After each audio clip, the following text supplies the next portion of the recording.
Hey, it's Matt Litzinger from Litz Digital. Today is Global Accessibility Awareness Day, and it's a great opportunity for web professionals to highlight the continued need for accessibility support.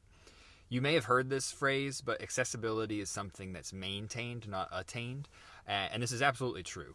Any changes to your code, to your content, any software updates that happen to your website, these are things that can impact the overall accessibility of your site and impact how users with disabilities can access your content, your app, your website, all these things.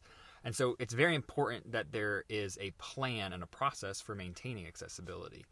I need to get my car inspected this month, and so it reminds me of the similarities with accessibility. So your car might come off of the factory floor in perfect condition. Everything's been tested and tuned to make sure that it's working the way it's supposed to. But over time, as you drive your car, you're going to put miles on it. It's going to hit bumps in the road. You're going to need to do things like change the oil. A mechanic might look at it and see that there's issues that need addressed. And accessibility is much the same way.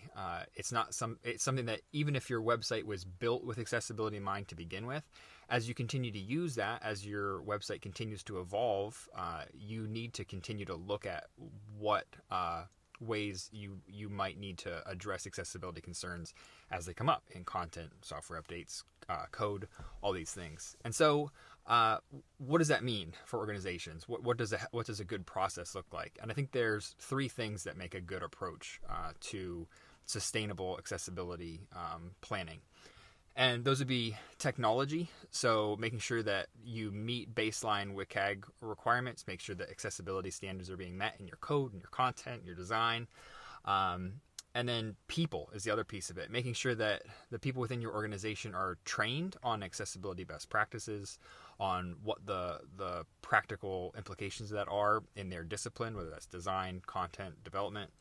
And then also process, making sure that there's procedures in place to know how often are we auditing our site, our content, how often are we doing testing, what does that look like, what do we do whenever concerns come in about accessibility issues, how do we respond to those, how do you address them. These are all important things that work together to help the overall accessibility health of an organization and of your digital product. And so today on Global Accessibility Awareness Day, I just want to encourage you to think about one of these things. What's one way that your organization could be growing in that?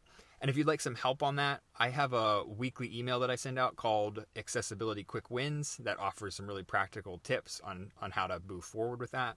And if you have specific questions, feel free to reach out to me on LinkedIn or via email. That's it for now. Have a good day.